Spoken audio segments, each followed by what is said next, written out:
This is Factorio, and this is a space exploration mod. After finishing my Space Age DLC run, I was like, damn, that was kind of hard. But then I asked myself, what if I did the space exploration mod next? And oh god, it was so much worse. First things first was finding a new world, so I flickered through a couple seeds and decided to choose one, and we were off. Okay. And here we are. First thing I was met with was vine thugs, death rays, and construction robots?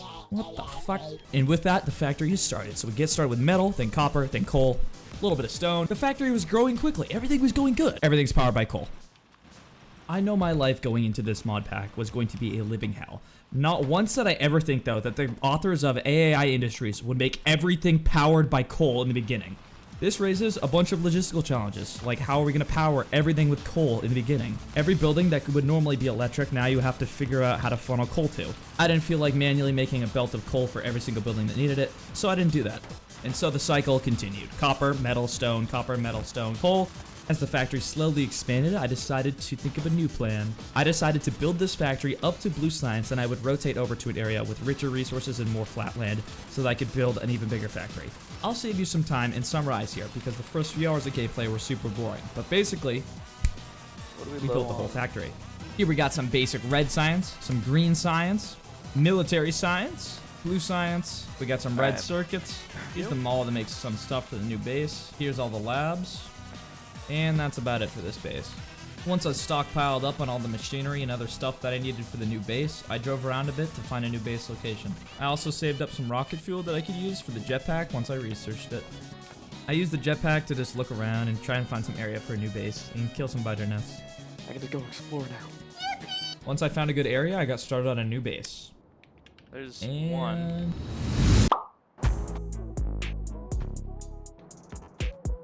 Here's a little time lapse of me setting everything back up from the old base to the new one. I'm gonna get started with steam power and then connecting all the ore patches.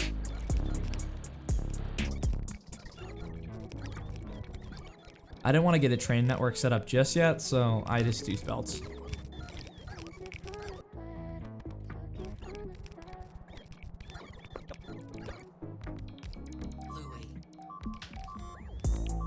I was in the middle of setting up copper mining when I got attacked, so I gotta go deal with that. Alright.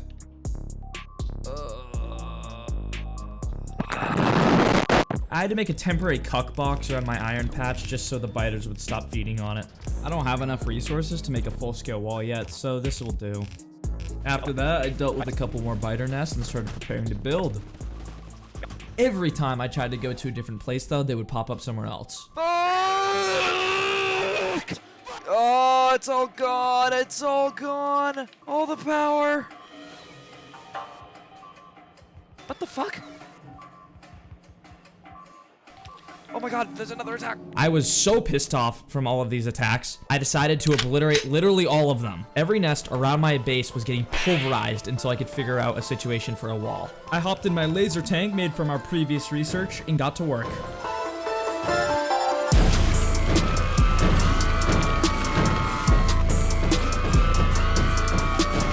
Crush all resistance.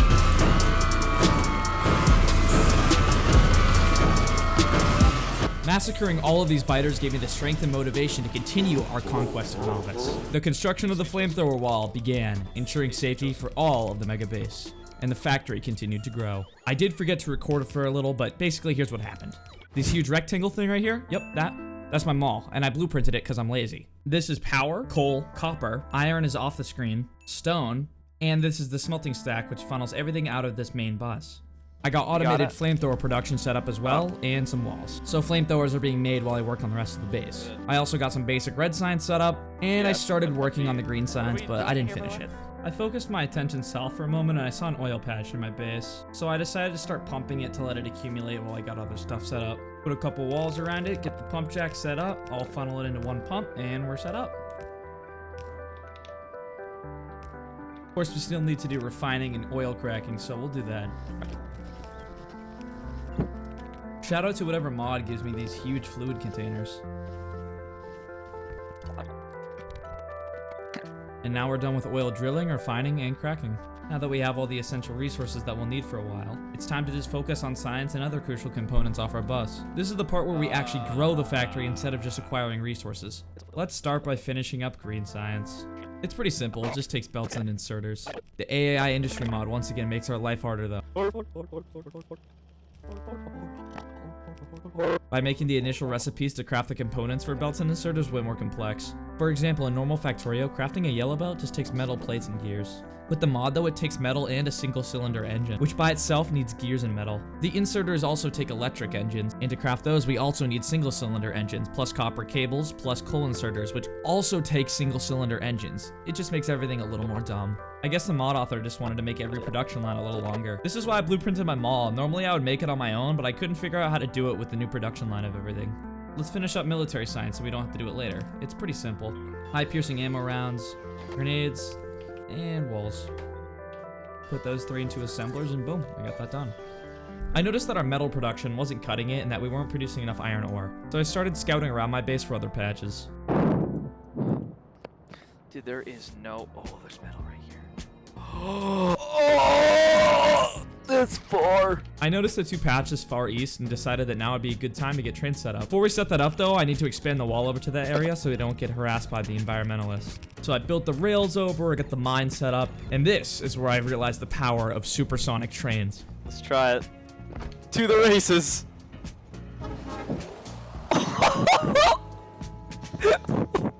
I decided to just carry the liquids on the belt, so any product involving liquids I could just make on the spot. Here's also some red circuit production since I caught the fluids up with the rest of the bus. These trains are absolutely ridiculous. Oh my fucking god! I spent some time making a basic unloading station and some blueprints since I tried importing my last blueprint book into the game, but for some reason it broke. There we go. It's time to work on rocket science. This is the first new science that the space exploration mod adds. This one's a little more complicated than the rest of the scientists, but I'll explain it as we go. Rocket science takes a total of 3 components. The first 2 ingredients of rocket science are much easier than the last. Let's start by setting up electric furnaces. Since everything in this mod pack takes its previous version to craft, first we need to craft stone furnaces. We turn those into steel furnaces, which we then craft into electric furnaces. But hold your horses, we need a new product called heat shielding. Actually, we need a lot of it. So we make the stone tablets for the heat shielding, but it also needs sulfur. So we go make some sulfur. Then we gotta transfer it to the top of the bus with underground belts. We also need red circuits for electric furnaces, so we route those from the bus back to the electric furnace area, put everything together, and now we have electric furnaces. The next component we need for rocket science is speed modules. They're actually pretty easy, just taking green and red circuits, which we already have, so we get that done very quickly. I also decided that now would be a good time to do low density structures. Okay, so small time skip 4 because I'm stupid and OBS hates me, so here's our current situation. Firstly, for low density structures, it actually takes 50% less copper to craft, but introduces a new resource into its crafting recipe. That's right, more stuff. I love making more stuff.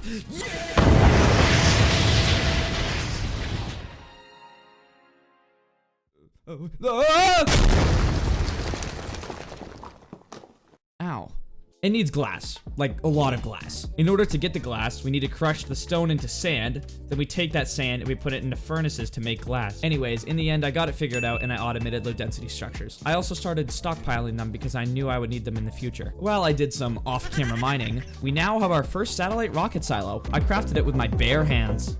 It needs a constant supply of rocket fuel in order to launch rockets. So let's pull some more light oil off the line, which will convert into solid fuel, which will combine with more light oil to turn into rocket fuel. Funnel that back into the rocket silo, and we're done with that. And now, the moment you have been waiting for. It is the final resource for rocket science: satellite telemetry.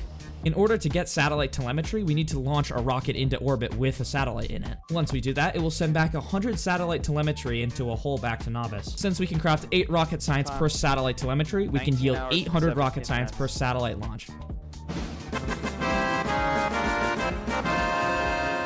I'll figure out how to automate it in the future, but for now, just manually launching these rockets to get more satellite telemetry is fine. After 19 hours, we finally launched our first rocket into space, sending back our first batch of satellite telemetry. This unlocks a ton of technology that we'll be needing moving forward. I constructed the assembling area for rocket science now that we have all the resources we need, and I finished it up by hooking them up to the labs. Clicking on the satellite uplink gives us an insight of what we'll be dealing with next time. Next episode, we're pushing beyond Novice, to the outskirts of the solar system, and maybe even beyond the galaxy itself. But before we leave this planet behind for long stretches of time, I've got one more problem to deal with. Those disgusting renters.